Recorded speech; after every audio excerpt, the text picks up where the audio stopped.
peradaban Islam yang sekarang kita pegang ini adalah grand design dari Daulah Abbasiyah, dinasti Abbasid. Pada zaman dinasti Abbasid, di situ ada pertarungan beberapa kelompok-kelompok, ada kelompok akidah, kelompok akhlak, kelompok fikih, kelompok ekonom. Dalam persaingannya untuk merapat kepada kekuasaan, itu ternyata para fuqaha, ahli fikih yang menang, merapat kepada kekuasaan, mendominasi. Persoalannya adalah karena saling membutuhkan. Fuqaha perlu kekuasaan, kekuasaan perlu payung hukum. Terjadilah dominasi fuqaha. Sehingga kelompok-kelompok ahlu tauhid, ahlu akidah, para ahli ilmu kalam itu dibantai, dipenggal 10.000 korbannya, dibantai semacam itu. Makanya masih mending bocor mulut daripada bocor perut daripada bocor mulut. Dalam sejarahnya itu zindik, kafir, murtad, dan hukumannya bunuh. Tidak sholat bunuh, tidak zakat bunuh, murtad bunuh, berzina bunuh. Ini sadis banget. Tapi itu peradaban yang kita terima karena didesain oleh dinasti Abbasid yang didukung oleh para fuqaha. Jadi Islam yang kita anut ini, yang bertengkar dulu nih, itu Islamnya fuqaha sesungguhnya. Nah, oke, terima kasih. Itu makanya Buya, saya tadi tidak ngambil struktur tadi itu tadi. Karena Buya bisa lihat, saya cuma sekedar untuk menunjukkan satu peradaban yang muncul sekarang di Indonesia khususnya yang mayoritas Islam, yang 87%. Kenapa kalangan intelektual yang mendayagunakan kekuatan berpikirnya untuk istiqomah pada kolbunya itu tidak dapat penghargaan. Itu karena tadi dinasti Abbasiyah bermainnya. Tetapi sesungguhnya ketika orang-orang bermain dalam kerangka fuqaha, entah itu fuqaha dengan cara berpikir keislaman kalau dalam istilah saya fuqaha Islamisme. Maaf ya, kalau saya menggunakan fuqaha Islamisme artinya bukan fuqaha dalam perspektif Islam, tapi fuqaha Islamisme misalnya, seperti bank syariah, seperti reksadana syariah, gitu misalnya, seperti pasar modal syariah, itu fuqaha Islamisme. Dan itu bisa saya sebut siapa ulamanya, posisinya, bahwa mereka adalah Islamisme. Termasuk mereka yang sekarang sudah punya jabatan tinggi yang membenarkan reksadana syariah, itu misalnya. Nah, itu gambaran fuqaha Islamisme. Kebayang nggak bahwa sesungguhnya dalam struktur berpikir Islam ketika masuk hakikat dan ma'rifat itu salah. Itu salah. Salahnya sangat mendasar. Sehingga akhirnya memang tadi masuk dalam cara berpikir Buya. Dia maaf kalau Asir bilang, di sini kemudian umat Islam sesungguhnya bercampur baur antara namanya makhluk, dolin, dan hak.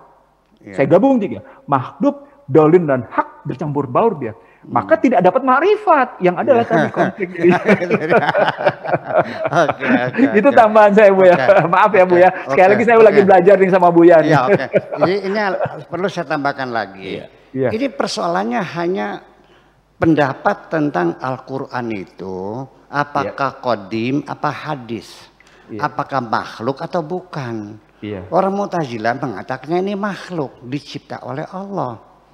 Sedangkan para fuqaha itu mendukungnya bahwa Al-Quran itu kalamullah. Jadi sifatun qadimatun qaimatun bidzatihi, sifat yang qadim yang melekat pada dirinya, pada zatnya. Ini sangat filosofis sekali. Nah, beda pendapat begitu saja, itu kepala mereka dipenggal, Mu'tazilah itu. Dan sampai sekarang di kitab-kitab kuningnya, kalau mereka mengatakan qolal Mu'tazilah, itu dalam kutip laknatullah alaihim. Padahal mereka yang berjasa besar membangun peradaban Islam itu. Para saintis dari mereka. Nah, fuqaha ini sendiri kalau saya ingin mengkritisi bahwa mana mungkin orang hamil 4 tahun. Nah itu. Mana mungkin anak perempuan dipaksa suka tidak suka dan sah. Mana mungkin seorang lelaki bisa menceraikan suaminya tanpa alasan pun sah. Mana mungkin perempuan itu seluruh tubuhnya adalah aurat. Sehingga seorang calon suami pun itu baru boleh melihat kalau sudah ada DP dulu kepastian mau menikahinya. Itu dan dilihat terbatas hanya muka dan telapak tangan. Perempuan tidak boleh keluar rumah, tidak boleh usaha, tidak boleh naik mobil, tidak boleh naik motor, disimpan di rumah. Apakah seperti itu peradaban yang kita bangun? Saya tidak melihat seperti itu. Nah, makanya demikian, seperti orang berzina dirajam, nggak ada dalam Al-Qur'annya dirajam, itu nggak ada. Alasannya apa? Ada, yaitu asy-syaikhu wasy-syaikhatu idza zanaya fajliduhuma nakalam minallah. Di mana katanya sudah dinasah, tidak dicantumkan. Dulu disimpan di kamarnya Siti Aisyah, dipatok ayam. Jadi ayat itu hilang. Ayatnya hilang tapi hukumnya masih berlaku. Ini bagaimana logika hukumnya? Pasalnya dibuang tapi hukumnya masih berlaku. Nah ini semacam ini. Dan kita biarkan saja semacam itu. Bang Nursi ahli hukum. Mana mungkin pasalnya dibuang, hukumnya masih berlaku. Ini kan persoalannya. Jadi banyak hal-hal yang perlu kita kritisi. Dan saya kira saya ingin mengajak teman-teman, cobalah kita bikin fikih Islam Indonesia khusus lah kita kira-kira. Terima kasih. Sebenarnya sebelum sampai pada fikih Islam ya, mari kita mengambil relasi misalnya untuk meluruskan pengertian iman dalam perspektif tadi bunyal Islam ala khamsin, dalam pengertian al imanu aqdun biqalbi iqrarun bilisan, sehingga dia rujuk semuanya ke dalam posisi ayat sehingga kita tidak tersesat. Saya sekali lagi ingin mengatakan pada khususnya pada diri saya dan pada Buya, saya sedih melihat pengetahuan kebanyakan ustadz, ulama ketika mencoba memahami ayat itu lemah dalam metodologi sehingga mereka sekedar mengambil harfiah lalu mereka masuk ke dalam fuqaha dalam pengertian seorang ahli hukum. Saya bilang dia nggak ngerti apa itu yang namanya hukum dalam perspektif itu. Dia tidak tahu apa itu definisi hukum posisinya. Kita katakan kalau kita ambil Al-Maidah, fahkum kalimatnya. Itu kan artinya tegakkan hukum, tapi hukum yang mana? Dan pesuruh katakan hukum Allah, tapi kemudian kalau kau masuk hukum manusia bagaimana ceritanya? Jadi dalam bahasa yang lain, saya ingin mengajak bahkan Buya Sakur, mari kita benahi dulu.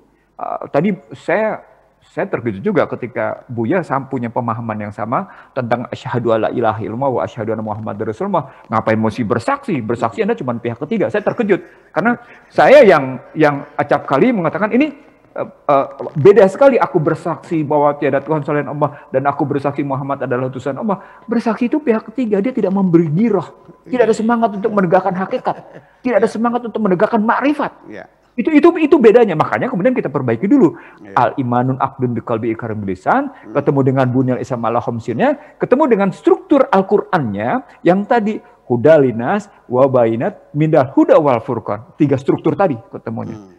Nah, dengan begitu kita akan merasakan bahwa yang namanya perlawanan Islam terhadap dunia yang jongkar balik itu dilakukan dengan 2 hal. Asidau ala kufar, ruhamau bainahum. Gitu Bu ya. Oke, saya sambung lagi. Ketika yang menjadi penguasa itu ahli sunnah, al-sunni, ahli mutazilah ditindas, dibunuh-bunuhin. Tetapi sebaliknya ketika yang jadi raja itu adalah mu'tazilah, sunni dibantai juga. Ya, Imam Syafi'i juga diinterogasi, Imam Hambali disiksa di penjara sampai dia lumpuh. Abu Hanifah mati dalam penjara, diracun. Itu karena persoalan akidah. Nah, oleh karena itu terjadilah pemberontakan masyarakat sekitarnya. Mereka menggugat, Tuan Raja, Anda ini tidak ngerti agama. Sudah urusin politik saja sebagai umaro.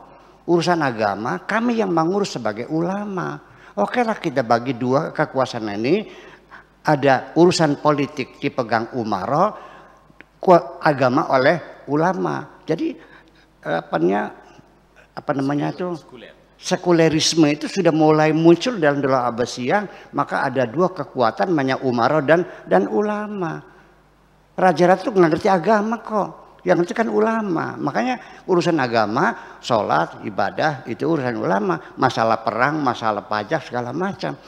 Akan tetapi tetap saja umaro yang diberi kuasaan yang bebas dalam politik masih juga mengintervensi ajaran agama yang kira-kira mengganggu kekuasaan. Sehingga di dalam kitab fikih itu tidak ada bab infak.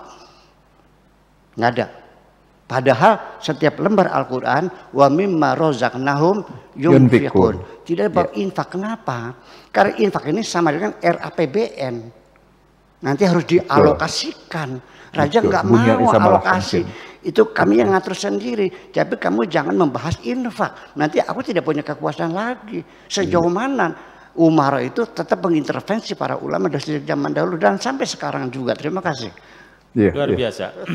Baik. Ini diskusi yang sangat menarik sekali malam hari ini.